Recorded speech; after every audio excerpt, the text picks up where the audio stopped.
3월 9일 월요일. 환경을 탓하지 마십시오.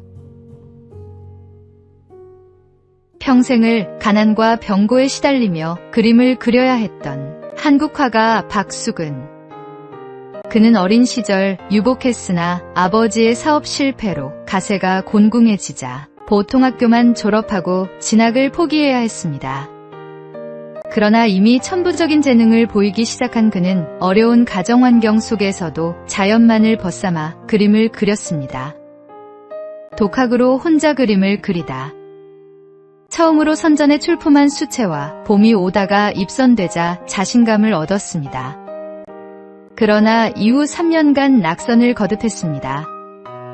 그는 굴하지 않았고 그 다음 8년간은 출품할 때마다 연이어 당선되며 화가로서의 기반을 닦았습니다. 6.25 전쟁 중에는 미군 부대에서 초상화를 그리며 가족을 부양했습니다. 계속된 과음과 과로로 백내장에 걸려 수술을 받았고 잘못된 수술로 한쪽 눈을 실명하기도 했습니다. 하지만 그런 건강악화에도 불구하고 그 속에서 뿜어져 나오는 열정을 억제하지 못해 그림을 그렸습니다. 지금은 타계했지만 그의 열정은 그림 그리는 사람들에게 도전을 주었습니다. 환경을 탓하고 현실이 불가능하다는 이유로 꿈을 포기하지 마십시오. 꿈은 꿈꾸는 자에게 돌아옵니다. 오늘의 말씀. 너는 청년의 때에 너의 창조주를 기억하라. 오늘의 만나. 현실의 어려움 속에서도 포기하지 않고 꿈을 향해 나아가는 하루를 보내십시오.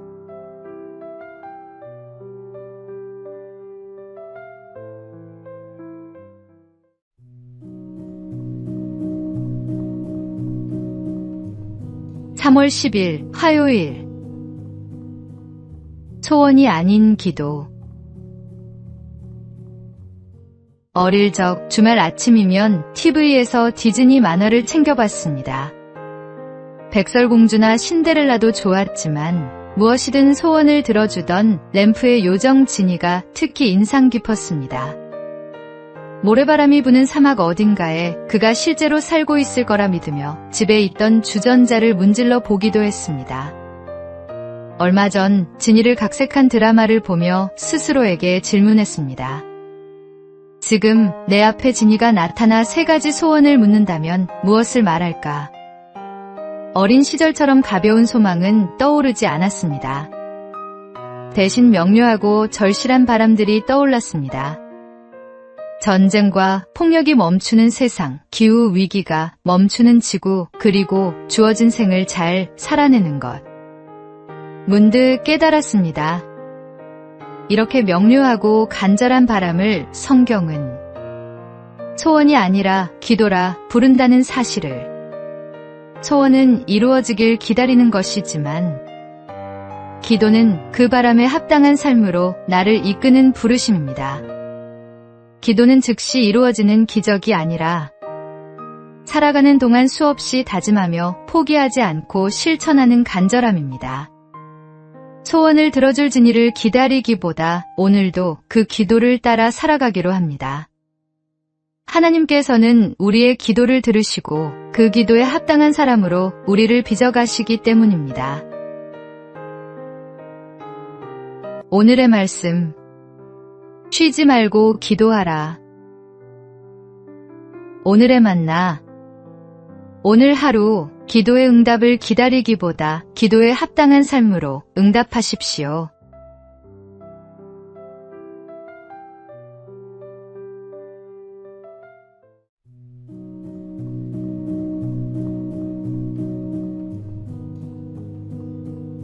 (3월 11일) 수요일. 체면보다 진실. 한 중견기업의 팀장이 있었습니다. 프로젝트 막바지에 치명적인 오류가 발견됐지만 그는 회의 자리에서 말을 꺼내지 못했습니다. 지금 말하면 내가 무능해 보일 텐데 라는 생각 때문이었습니다. 결국 일정은 그대로 진행됐고 출시 직후 시스템은 멈췄습니다. 팀원들은 밤새 복구 작업에 투입됐고 회사는 큰 손실을 입었습니다. 사태가 수습된 뒤 그 팀장은 이렇게 말했습니다. 처음 발견했을 때 말했어야 했어요. 그땐 체면이 중요했는데 지금은 사람들에게 미안함만 남았습니다. 체면은 종종 책임감처럼 신중함처럼 가장합니다. 하지만 결정적인 순간에 체면은 도움을 요청하지 못하게 하고 실수를 인정하지 못하게 하며 진실을 가립니다. 누가 봐도 명백한 오류인데 침묵하는 것은 책임감이 아니라 자기 보호입니다. 신앙의 세계에서 체면을 앞세우면 회개가 늦어지고 관계는 멀어지며 하나님의 음성은 들리지 않습니다. 성경은 서로 허물을 인정하라고 말합니다. 체면 때문에 침묵하지 말고 진실 때문에 용기를 내십시오.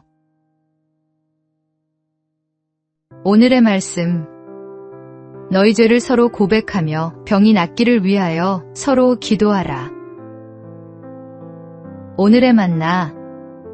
체면 뒤에 숨기보다 진실하게 나의 부족함을 인정하고 도움을 구하십시오.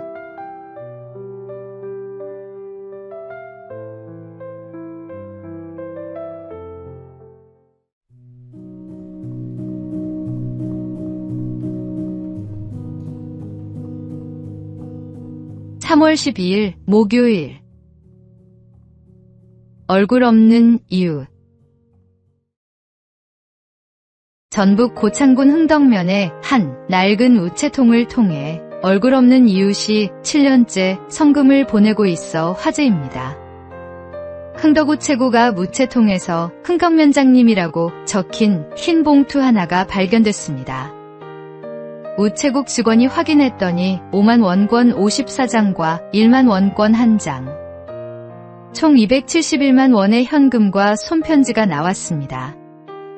편지에는 삐뚤삐뚤한 글씨로 흥덕면 가족 중에 힘들고 어려운 분께 전달되었으면 고맙겠습니다 라고만 적혀 있었습니다. 이러한 방식으로 무려 7년 동안 전달된 성금이 1,397만 원. 매번 1만 원권 한 장이 빠지지 않는 게 특징인데 성금을 전달해주는 직원들의 노고를 생각한 우편료로 보입니다. 전달된 성금은 흥덕면 내 형편이 어려운 주민들에게 잘 전달될 예정입니다. 예수님은 구제할 때 오른손이 하는 것을 왼손이 모르게 하라고 말씀하셨습니다. 진정한 나눔은 세상의 인정을 받기 위함이 아니라 어려운 이웃을 향한 순수한 마음에서 비롯됩니다. 비록 누군지 알 수 없지만 공동체의 따뜻한 마음을 전하는 존경스러운 이웃입니다. 서로를 지지해주는 따뜻함은 꼭 서로를 알아야만 생기는 것이 아닙니다. 이름 없이 빚도 없이 7년째 묵묵히 나눔을 실천하는 이 이웃의 모습에서 우리는 진정한 이웃 사랑이 무엇인지 배웁니다. 오늘의 말씀. 너는 구제할 때 오른손이 하는 것을 왼손이 모르게 하여. 오늘의 만나. 세상의 칭찬을 받기 위해서가 아니라 하나님 앞에서 온전한 마음으로 이웃을 돕는 나눔을 실천하십시오.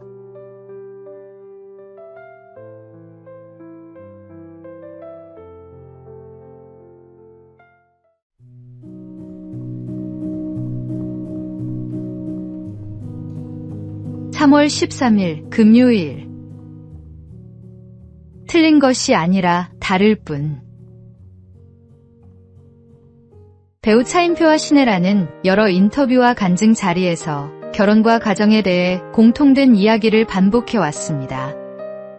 두 사람은 사랑이 없어서가 아니라 사랑을 표현하고 느끼는 방식이 서로 다를 수 있다는 사실을 결혼 생활을 통해 배워가고 있다고 말합니다. 차인표는 한 방송에서 사람마다 사랑을 표현하는 방식이 다르다고 했습니다. 누군가는 말로 표현하길 원하고 누군가는 행동과 책임으로 사랑을 전한다는 것입니다. 신혜라 역시 가정은 서로를 바꾸는 곳이 아니라 이해해가는 공간이며 배우자를 통해 자신이 얼마나 다른 존재인지를 배우게 된다고 말해왔습니다.